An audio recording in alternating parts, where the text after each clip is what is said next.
तो आज मैं जो आपको किस्सा सुना रहा हूं वो मुझे मिला था 20 साल पहले दिल्ली के उस खान मार्केट में जो आज हाई एंड शॉपिंग और फूड हब के लिए जाना जाता है। उसी खान मार्केट में मेरे एक स्कूल फ्रेंड सोनू की ग्रोसरी शॉप थी। अपने कॉलेज के दिनों में जब भी पॉसिबल होता मैं उससे मिलने जाया करता था। उन दिनों मेरे कॉलेज की छुट्टियां थी, फ्री था तो सोचा सोनू से मिल लूं। जब उसकी शॉप पर जा रहा था तो देखा उस एरिया में काफी पुलिस वाले थे, जैसे किसी को तलाश रहे हैं। माहौल में भी अजीब सी दहशत और खामोशी थी। जिस तरह से लोग सहमे हुए थे, सच कहूं तो मैं भी थोड़ा डर गया था। शॉप पर पहुंचकर मैंने सोनू से पूछा, क्या हुआ यार, इतनी पुलिस क्यों है इधर, कुछ हुआ है क्या? मेरा सवाल सुनकर सोनू के चेहरे पर भी एक अनजाना डर छा गया। वो बोला, क्या बताऊं यार, यहां खान मार्केट में दिन दहाड़े इन्फेंट बेबीज गायब हो रहे हैं, प्रैम से, शॉप से, कारों से, सड़कों से, यहां तक कि माओ की गोद से भी। और बच्चे सिर्फ गायब नहीं हो रहे, उनकी जगह रखी मिलती है एक डॉल, बिल्कुल उतनी ही साइज की जितने साइज के वो बेबीज होते हैं। समझ नहीं आ रहा कौन कर रहा है ये, इसीलिए यहां इतनी पुलिस है। कुछ हफ्तों से खान मार्केट में खौफ फैला हुआ था। उन फैमिलीज ने मार्केट में आना छोड़ दिया था जिनके यहां छोटे बच्चे थे। कोई कहता खान मार्केट में कोई चुड़ैल घूम रही है जो बच्चों को गुड़िया से बदल देती है। कोई कहता कि यहां नया किडनैपिंग गैंग आया है। पुलिस भी बहुत प्रेशर में थी, इसलिए एंट्री और एग्जिट गेट पर हेवी पुलिस फोर्स तैनात की हुई थी। सोनू ने बताया कि 5 दिन पहले उसकी शॉप पर आए कस्टमर का बेबी भी देखते ही देखते गायब हो गया था। एक पल पहले बेबी था और अगले ही पल नहीं था। He was so shocked। ये कब हुआ, कैसे हुआ, कुछ पता नहीं चला था। मुझे इस केस को लेकर क्यूरियोसिटी होने लगी थी।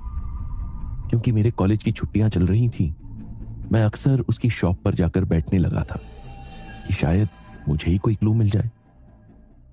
एक दिन उसकी शॉप पर एक लड़की आई, टेरेसा। वो सोनू की रेगुलर कस्टमर थी। गोरा चेहरा, नीली आंखें, सुनहरे बाल। वो हाफ इंडियन हाफ रशियन थी। टेरेसा सोनू की रेगुलर कस्टमर थी और 3 महीने पहले जब शॉप पर आई थी तो प्रेग्नेंट थी। सोनू उसे देखते ही खुशी से बोला, so you are back, congratulations. So boy और गर्ल? गर्ल, टेरेसा ने धीमे से कहा। सोनू को उसका चेहरा बेहद बीमार और उदास लग रहा था, मगर आजकल तो पूरे खान मार्केट के सभी चेहरे उतरे पड़े थे, अनजाने डर और मायूसी से। Teresa baby powder, diapers, baby milk वगैरह लेकर वहां से चली गई थी। मेरे सामने टेरेसा 2-3 बार शॉप पर आई। हड़बड़ी में रहती, जल्दी में बेबी का सामान खरीदती और वापस चली जाती। मेरे सामने देखते ही देखते 2 हफ्तों में खान मार्केट से 3 और बच्चे गायब हो चुके थे। ये सब कौन कर रहा है, ये मिस्ट्री अभी तक कोई सुलझा नहीं पाया था। एक दिन मैं शॉप पर गया तो सोनू ने कहा, टेरेसा को शॉप पर आए बहुत दिन हो गए हैं। हर मंथ एंड में टेरेसा या फिर उसका हस्बैंड शॉप का ग्रोसरी बिल क्लियर कर दिया करते हैं, लेकिन इस बार वो नहीं आए। मुझे थोड़ी चिंता हो रही है। मैंने उससे पूछा, क्या हुआ, अपने बिल की टेंशन हो रही है क्या? नहीं यार, मुझे टेरेसा की बेटी की टेंशन हो रही है। उसने ऐसा कभी नहीं किया कि मंथ एंड में बिल पे ना किया हो। कहीं ऐसा तो नहीं उसकी बेबी भी? कहते कहते सोनू रुक गया, लेकिन उसकी आंखों में डर समाया हुआ था। ये भी तो हो सकता है वो कहीं बाहर गए हों। बेबी होने के बाद कितने रिचुअल्स होते हैं फैमिली में। मगर वो कन्विंस नहीं हुआ। पता नहीं क्यों मेरा दिल घबरा रहा है। ऐसा करते हैं, बिल लेने के बहाने एक बार उसके घर चलते हैं, खान मार्केट के ऑपोजिट ही रहती है। आई होप सब ठीक हो। सोनू ने टेरेसा की प्रेगनेंसी के वक्त उसके घर पर 1-2 बार होम डिलीवरी की हुई थी, इसलिए वो उसका एड्रेस जानता था। उस शाम हम दोनों टेरेसा के घर चले गए। वो एक बहुत पुरानी सी सोसाइटी में 4th फ्लोर पर 2 BHK फ्लैट में रहती थी। उसकी बालकनी के सारे पौधे सूखे हुए थे। लग रहा था जैसे उन्हें कोई देखने वाला ना हो। उन्हें देखकर सोनू बोला, बेबी होने के बाद लगता है टेरेसा इन बच्चों को भूल गई। पिछली बार आया था तो बहुत सुंदर प्लांट्स खिले हुए थे यहां। थोड़ी देर बाद टेरेसा का हस्बैंड बाहर आया। हमें देखकर वो थोड़ा हड़बड़ा गया। सोनू ने कहा, टेरेसा बहुत दिनों से शॉप पर नहीं आई तो मैंने सोचा पूछ लूं कि वो और बेबी कैसे हैं, कुछ चाहिए तो नहीं। इससे पहले सोनू बिल की बात करता, उसके हस्बैंड ने बहुत जल्दी में जवाब दिया, they are fine, actually they are in Kerala, my home town, you know. ये सुनकर हम दोनों को बड़ा ही रिलीफ मिला।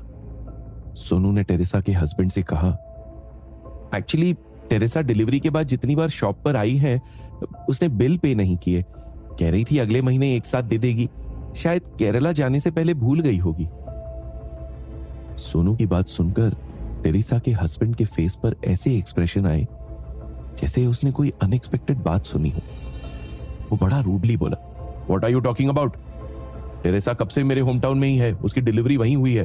तुम्हारी शॉप पर वो कैसे आ सकती है? झूठे बिल बनाकर मुझे लूटना चाहते हो। ये सुनकर हम दोनों शॉक्ड हो गए।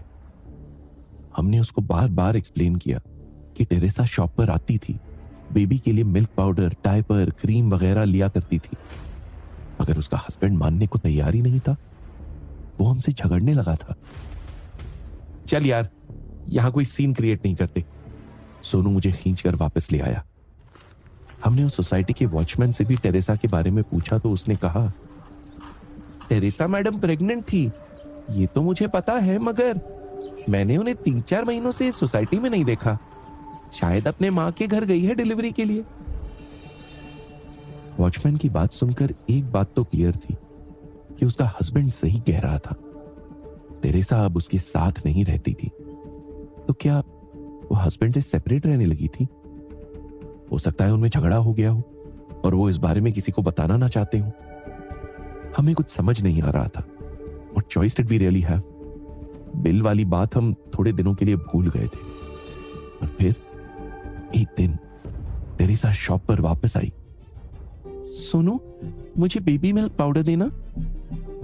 सोनू ने उसे देखकर एक स्माइल दी और हिचकिचाते हुए पूछा, टेरेसा, क्या तुम अब अपने हस्बैंड के साथ नहीं रहती?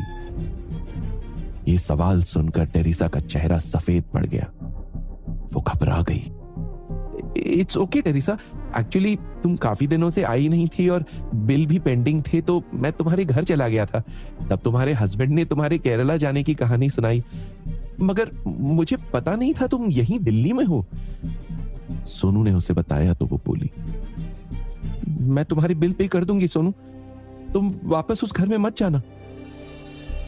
और उस दिन टेरेसा बिना बेबी मिल्क लिए ही चली गई। फिर पूरा हफ्ता शॉप पर नहीं आई।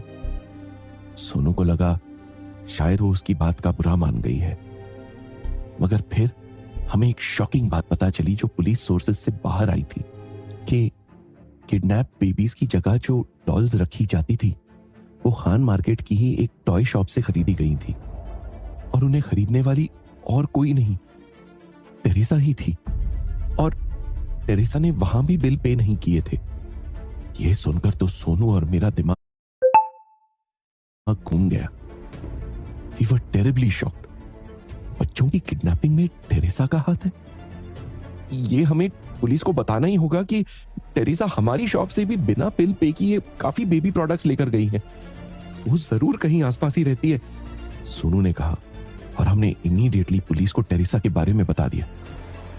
पुलिस फास्ट एक्शन लेते हुए टेरेसा और उसके हस्बैंड को हर जगह सर्च कर रही थी, मगर उनका कोई पता नहीं था। इस केस ने हमें इतना उलझा दिया था कि हमने सोचा एक दिन के लिए इन सारे झमेलों से ब्रेक लेते हैं और एक मूवी देखते हैं।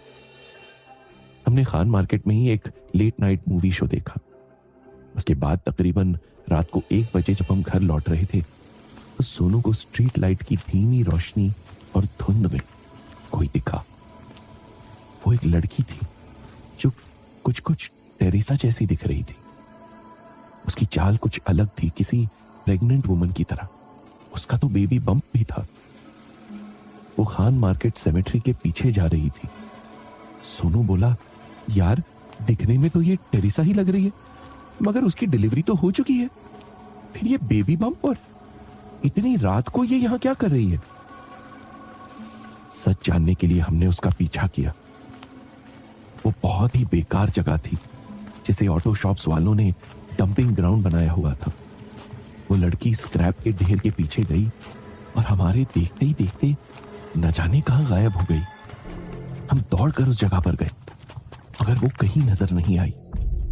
वहां अजीब सी धुंध छाई हुई थी, जिसमें कुछ दिखाई तो नहीं दे रहा था, लेकिन कुछ सुनाई दे रहा था, धीमे धीमे, जैसे कोई छोटा बच्चा सिसक रहा हो, रो रहा हो। हमने इधर उधर देखा और सेंस करने की कोशिश की कि आवाज एग्जैक्टली कहां से आ रही थी। वो आवाज यू वोंट बिलीव इट, ठीक हमारे पैरों के नीचे से आ रही थी। हम इतने ज्यादा डर गए थे, हमने उस जगह पर कान लगाकर सुनने की कोशिश की तो वो आवाज तेज हो गई। वो उसी जमीन के नीचे से आ रही थी। सोनू ने घबराकर कहा, यार लगता है किसी ने इस बच्चे को यहां अभी जिंदा गाड़ा है, जल्दी से इसे बाहर निकालते हैं, शायद इसकी जान बच जाए। हमने आसपास पड़े कुछ स्क्रैप ऑटो पार्ट्स उठाए और उस जगह को जल्दी जल्दी खोदने लगे। तकरीबन 20 मिनट खोदने के बाद हमें विश्वास नहीं हुआ जो हमने देखा। वहां पर 2 बेबीज की डेड बॉडीज थी। उनके पास कुछ बेबी प्रोडक्ट्स भी दिखाई दे रहे थे, बिल्कुल वैसे जैसे टेरेसा लिया करती थी सोनू की शॉप से।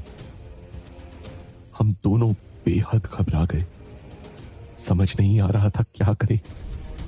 तभी सोनू को लगा जैसे किसी ने उसको तेज धक्का दिया, मगर वहां कोई नहीं था। हम दोनों ने तुरंत पुलिस को कॉल कर सब कुछ बताया। पुलिस जल्दी उस जगह पर आ गई और वहां पर वीडियोग्राफी के साथ प्रॉपर खुदाई की।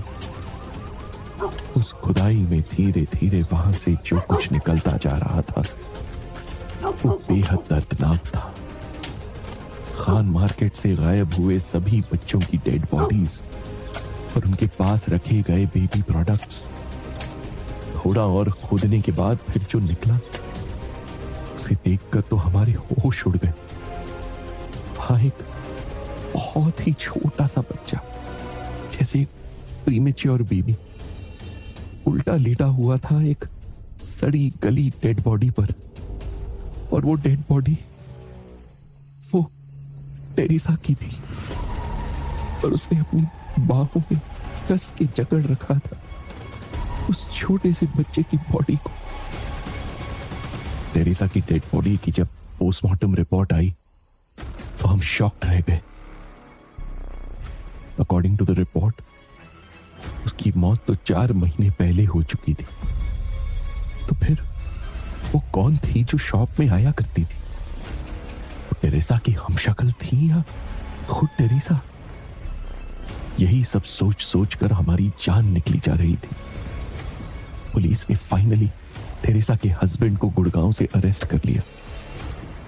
इंटरोगेशन के दौरान उसने एक्सेप्ट किया कि वो अक्सर टेरेसा पे बहुत हाथ उठाता था, उसे मारता पीटता था, जिस वजह से 7 महीने की प्रेग्नेंट टेरेसा का मिसकैरेज हो गया था। She lost her baby. उस रात वो यही चिल्लाती रही, give me back my baby, give me back my baby, जिससे चिढ़कर उसके हस्बैंड ने उसे फिर इतना मारा कि वो मर गई। फिर उसने टेरेसा की बॉडी को रात के अंधेरे में डंप यार्ड में ले जाकर गाड़ दिया। दुनिया के लिए तो उस दिन टेरेसा का नामो निशान मिट गया था, मगर हमारे लिए वो जिंदा थी, क्योंकि वो सोनू की शॉप पर आया करती थी। वो बच्चे टेरेसा की डेड बॉडी के पास कैसे पहुंचे इसका भी कुछ पता नहीं चला। टेरेसा की डेड बॉडी मिलने के बाद बच्चे गायब होने बंद हो गए। पुलिस ने इस केस पर अनसॉल्व मिस्ट्री का ठप्पा लगाकर इसे बंद कर दिया। डॉल्स जो बच्चों की जगह रखी मिली थी, उनको बतौर एविडेंस पुलिस स्टेशन में रखा गया, एक अलमारी में बंद। कुछ सालों बाद जब अलमारी खुली तो एक नया किस्सा पुलिस स्टेशन से निकला। वो डॉल्स बड़ी हो रही थी, उनके बाल, उनके दांत ऐसे ही बढ़ रहे थे जैसे छोटे बच्चों के बढ़ते हैं। खान मार्केट की वो अनसॉल्व मिस्ट्री कभी सॉल्व नहीं हुई और ना ही मिला उन डॉल्स के बढ़ने का राज।